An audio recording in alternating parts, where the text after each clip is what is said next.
अस्सलाम वालेकुम स्टूडेंट आज के लेक्चर के अंदर हमने आर्टिकल नंबर 12.6 करना है जी। इलेक्ट्रिक फ्लक्स थ्रो एक सरफेस इनक्लोजिंग ए चार्ज, यानी कि एक ऐसी सतह है जिसने चार्ज को घेरा हुआ है, उस सतह में हमने इलेक्ट्रिक फ्लक्स जो है वो मालूम करना है।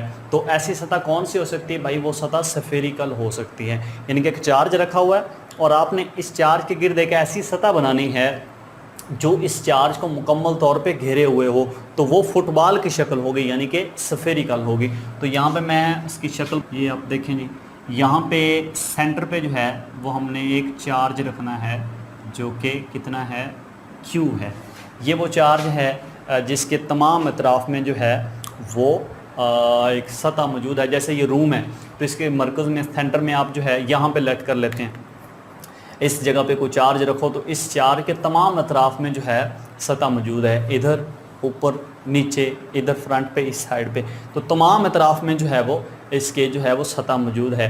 लेकिन यहाँ पे हमने सतह इस तरह की लेनी है कि जिसका फासला जो है वो सेंटर से या इस चार्ज से जो है वो मुसावी रहे, तो ज़ाहिर है वो स्फेरिकल होगी। या आम लफ्ज़ों में यूँ कह लें कि आपने एक सफ़ेर लेना है और उसके मरकज़ पे एक चार्ज रख देना है, यानी कि एक फ़ुटबॉल शक्ल का आपने जो है कोई सतह कंसाइडर करनी है और उस फुटबॉल के सेंटर पे आपने चार्ज रख देना है। तो जाहिर है जब आप चार्ज वहाँ पे रखेंगे तो चार्ज के गिर्द क्या होता है, इलेक्ट्रिक फील्ड होता है, और इलेक्ट्रिक फील्ड किस फॉर्म में होता है, लाइंस की फॉर्म में। तो ये जो चार्ज होगा इसके तमाम अतराफ़ में इलेक्ट्रिक फील्ड होगा, यानी कि तमाम अतराफ़ में लाइंस होंगी। अगर इस चार्ज को फुटबॉल के सेंटर पे रखोगे तो वो लाइंस क्या करेंगी, फुटबॉल को क्रॉस करेंगी, यानी कि फुटबॉल में से गुजरने की कोशिश करेंगी। जैसे यहाँ पे मैं एक और यहाँ पे शक्ल बना देता हूँ समझाने के लिए कि ये आपके पास लेट करते हैं फुटबॉल है, यहाँ पे आपने जो है वो चार्ज रखा हुआ है Q, तो जाहिर है इसमें से फील्ड लाइन निकल रही होंगी ऐसे। तो हम कह सकते हैं कि ये फील्ड लाइन जो है ना, ये फुटबॉल की सतह को क्रॉस करके निकल रही हैं, यानी कि फुटबॉल की सतह में से निकल रही हैं। तो किसी एरिया में से जब कोई वेक्टर पास कर रहा होता है या कोई फील्ड लाइन पास कर रही होती है तो वहाँ पे फ्लक्स होता है। अब ये फील्ड लाइन कौन सी है, इलेक्ट्रिक फील्ड लाइन, लिहाजा ये फ्लक्स क्या होगा, इलेक्ट्रिक फ्लक्स होगा। क्लियर है ये? तो इसी तरह अब ये फ्लक्स कितना होगा, ये फ्लक्स कितना होगा ये हमने मालूम करना है। समझ आ रही बात की? तो अब यहाँ पे एक और इशू जनरेट होता है कि हमारे पास जो फ्लक्स का फार्मूला था जो हमने ड्राइव किया था, phi E is equal to, E से मुराद इलेक्ट्रिक फ्लक्स, तो इलेक्ट्रिक फ्लक्स का फार्मूला हमारे पास था E डॉट A।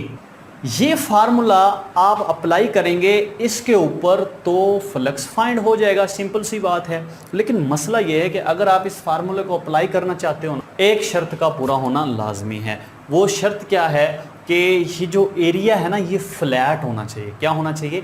फ्लैट। हम मतलब यूँ कह लो कि ये बिल्कुल ऐसे स्ट्रेट फॉरवर्ड होना चाहिए जैसे टेबल की सतह होती है, ठीक है, वो कर्व फॉर्म में नहीं होना चाहिए, फिर ये फार्मूला लगेगा। आम लफ्ज़ों में यूँ कह सकते हैं कि ये वाला जो फार्मूला है ना फ्लक्स का मालूम करने के लिए, वो ये फार्मूला उस सतह पे लगेगा जो बिल्कुल फ्लैट होगी जैसे टेबल होता है, ठीक है। लेकिन अगर सतह फुटबॉल टाइप आ जाए या कर्व टाइप आ जाए तो फिर ये फार्मूला नहीं लगेगा, ठीक है। लेकिन यहाँ पे अगर हम देखें तो ये जो फुटबॉल है या जो आपने यहाँ पे चार्ज रखा हुआ है, इसके तमाम अतराफ़ में जो सतह मौजूद है वो सारी कर्व फॉर्म है ना, ऐसे, ठीक है। ये देख लें, ये कर्व फॉर्म में। फ्लैट क्या होता है, ऐसे स्ट्रेट होना था या फिर इस तरह होना था या फिर ऐसे होना था, तो इस तरह की तो कोई शक्ल नहीं है, बल्कि ये तो कर्व फॉर्म में, यानी कि ऐसे है, ऐसे है, ऐसे है, इस तरह है ना कर्व फॉर्म में। लिहाजा ये फार्मूला यहाँ पे नहीं लगेगा। अब कोई और फार्मूला ढूंढते, लेकिन और कोई फार्मूला हमारे पास इलेक्ट्रिक फ्लक्स जो है वो फार्मूला नहीं है, तो उसके लिए हमें क्या करना पड़ेगा, हमें यही फार्मूला लगाना है, लेकिन इस शक्ल को आपने फ्लैट बनाना है। इस शक्ल को क्या करना है, फ्लैट। अब देखो एक फुटबॉल है तो उसमें फ्लैट शक्ल कैसे बन सकती है? आपने क्या काम करना है कि इस फुटबॉल को या इस सतह के छोटे छोटे पैचेस बना देने, आपने छोटे छोटे जो है वो टुकड़े बना देने हैं, ठीक है। जैसे मिसाल के तौर पे अगर कोई लाइन हो ना कर्व फॉर्म में, जैसे मिसाल के तौर पे ये कर्व फॉर्म में, ओवरऑल देखो तो ये लाइन जो है ये कर्व फॉर्म में, ये स्ट्रेट नहीं है। लेकिन अगर हम इसके छोटे छोटे टुकड़े कर दें तो हर टुकड़ा तकरीबन जो है वो स्ट्रेट लाइन होगा। कैसे? अब देखो यहाँ पे अगर हम बात कर लें इसके मैंने छोटे छोटे टुकड़े कर दिए, लेट करते हैं ये बहुत, अब मैं तो यहाँ पे ज़्यादा कर रहा हूँ, इससे भी छोटे टुकड़े आपने करने। तो तो अगर आप इसको देखें तो ये मुझे तो एक स्ट्रेट लाइन लग रही, मतलब इस तरह छोटी सी लाइन, स्ट्रेट लाइन, ठीक है। अगर हम इसको देखें तो ये भी एक स्ट्रेट लाइन लग रही है ऐसे, समझा रही बात की। इधर अगर देखें तो ये भी एक स्ट्रेट लाइन लग रही। तो अगर कर्व फॉर्म में कोई लाइन मौजूद है और उसको हम छोटे छोटे टुकड़ों में तकसीम कर दें तो वो छोटे छोटे टुकड़े तकरीबन स्ट्रेट होते हैं, ठीक है। इसी तरह फुटबॉल को भी आपने क्या करना है, ओवरऑल छोटे छोटे पैचेस के अंदर आपने तकसीम कर देना है और हर पैच इतना छोटा हो कि वो बिल्कुल हमें फ्लैट लगे, फिर उस पैच के ऊपर ये फार्मूला लग जाएगा। अब कितने पैच बनेंगे, हज़ारों पैच बनेंगे, ठीक है। हर पैच के ऊपर आपने अलग से ये फार्मूला लगाना है और हर पैच के लिए अलग से फ्लक्स मालूम करना है। तमाम पैचेस के लिए आपने अलग अलग फ्लक्स फाइंड करने हैं और फिर उन तमाम फ्लक्सेस को आपने क्या कर देना है, जमा कर देना। तो हमारे पास क्या आ जाएगा, टोटल फ्लक्स आ जाएगा। तो यही काम हमने करना है। तो चलिए इस फुटबॉल को जो है, इस स्फीयर को छोटे छोटे पैचेस के अंदर तकसीम करते हैं।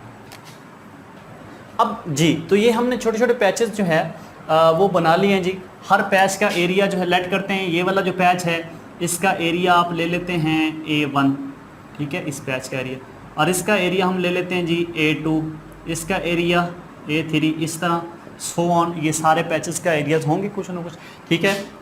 और ये वाला जो पैच है इसका एरिया हम ले लेते हैं AN, समझा रही बात की, A1, A2, A3, ठीक है, A4, so on up to AN।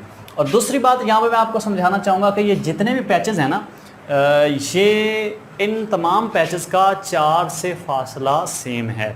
यानी कि ये वाला जो चार्ज है ना, इस पैच का इस पैच का जो है, इस चार्ज से अगर फासला 10 मीटर का है तो इस पैच का फासला भी 10 मीटर का ही होगा, इस पैच का फासला भी 10 मीटर का, इस पैच का फासला भी 10 मीटर होगा। अब यहाँ पे ऐसा लग रहा है जैसे ये करीब है, चूँकि बोर्ड पे 3D फिगर बन नहीं सकती, ठीक है, इसलिए यहाँ पे ऐसे लग रहा है कि ये इसके करीब है, लेकिन ऐसा है नहीं। मतलब ये फुटबॉल चूँकि ऐसे होगा ना, ये पैच तकरीबन यहाँ पे है, इसका फासला सेम रहेगा। जैसे सर्कल की बात कर लें आप, तो सर्कल का सेंटर क्या होता है,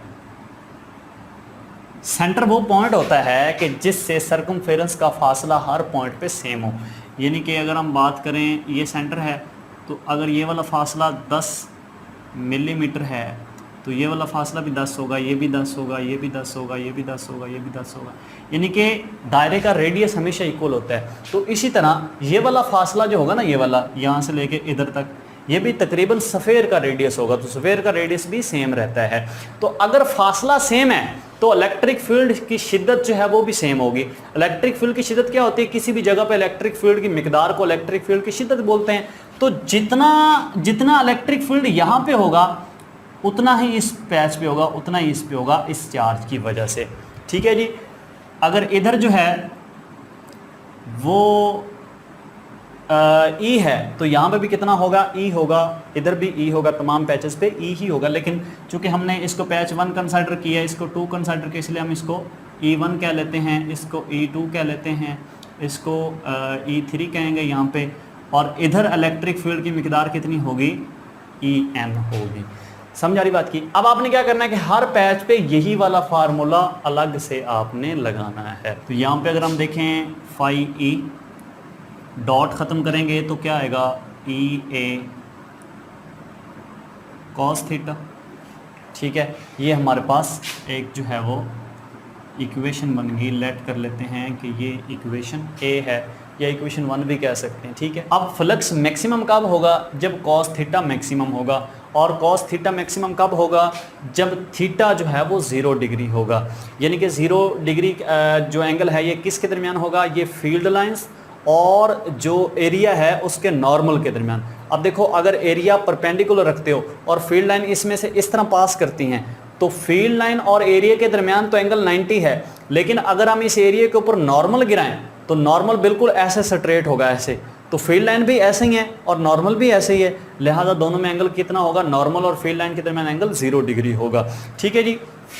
तो यहाँ पे एंगल हम कितना लिखते हैं, theta is equal to 0 degree, ठीक है। अब यहाँ पे 0 पुट करेंगे तो हमारे पास फाई EA cos 0 डिग्री आ जाएगा और ये हमारे पास आएगा phi E is equal to EA।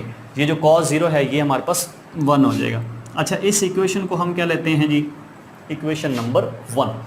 अच्छा, अब हमने पैच 1 की कैलकुलेशन करनी है, तो पैच 1 के लिए क्या करेंगे, फ्लक्स जो होगा वो φ1 होगा और ई हमारे पास E1 होगा और एरिया हमारे पास A1 होगा।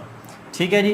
अब पैच 2 के लिए अगर कैलकुलेशन करें तो वो φ2 होगा, इलेक्ट्रिक फील्ड E2, ये A2। पैच 3 के लिए इलेक्ट्रिक फील्ड E3 और एरिया A3, इसी तरह सो ऑन। और ये जो पैच N है उसके लिए फ्लक्स कितना होगा, φN is equal to EN AN।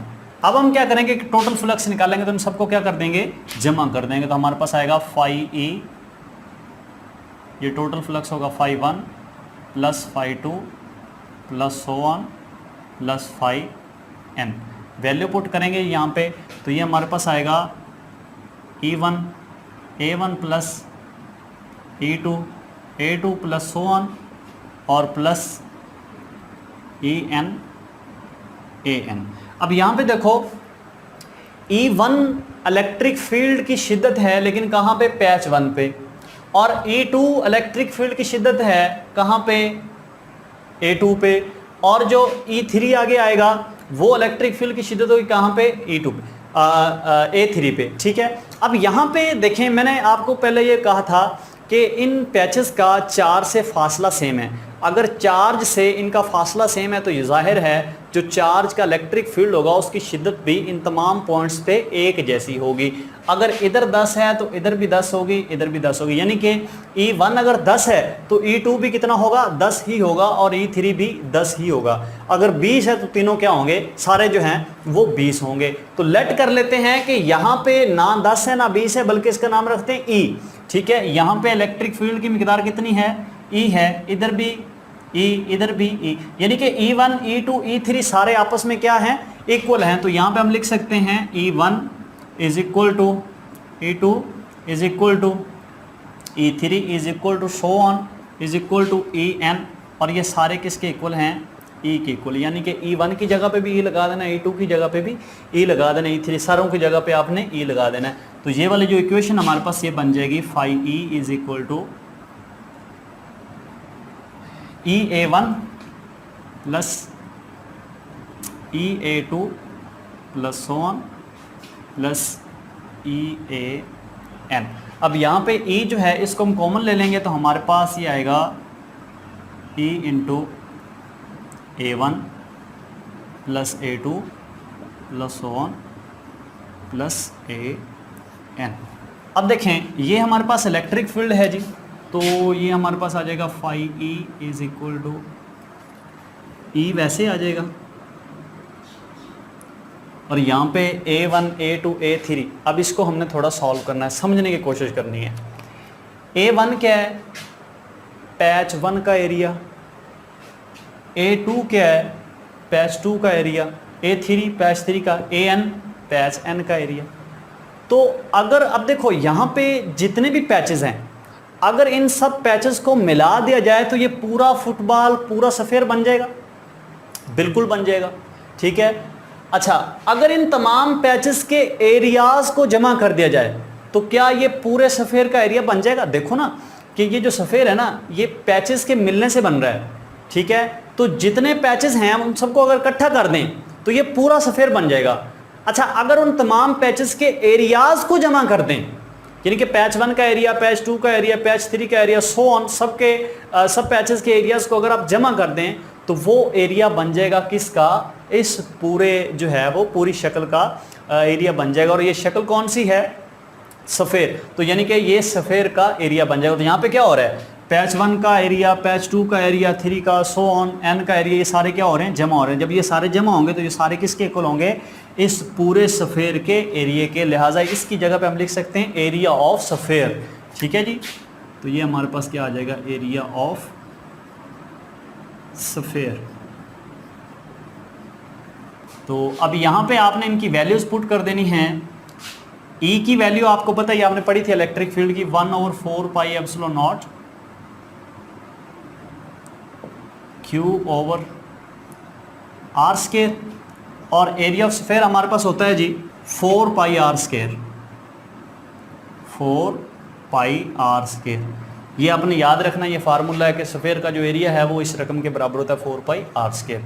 अच्छा, यहाँ पे अगर हम देखें फाई ई, अब ये आर स्केयर से कैंसिल हो गया, 4 पाई से कैंसिल हो गया, ये वाली सारी टर्म कैंसिल हो गई, ये भी कैंसिल, तो हमारे पास ये बच गया। ठीक है, Q1 और एप्सिलॉन नॉट, तो ये हमारे पास ये Q इसके साथ ज़रब होगा तो बन जाएगा Q ओवर ये बटे में एप्सिलॉन नॉट आ जाएगा।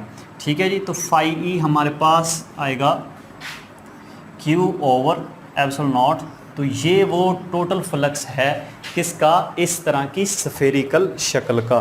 ठीक है जी, तो आई होप कि आपको इस टॉपिक की समझ आई होगी। नेक्स्ट लेक्चर बहुत अहम है, गाज़ा हमने डिस्कस करना है, एग्जाम पॉइंट ऑफ व्यू से बहुत अहम है। हर दफ़ा जो है वो कोई ना कोई क्वेश्चन इसमें से, इस टॉपिक में से उठाया होता है, तो वो लेक्चर बहुत अहम है, वो ज़रूर आपने देखना है। आज के लेक्चर को यहीं पे ख़त्म करते हैं जी, अल्लाह हाफिज़।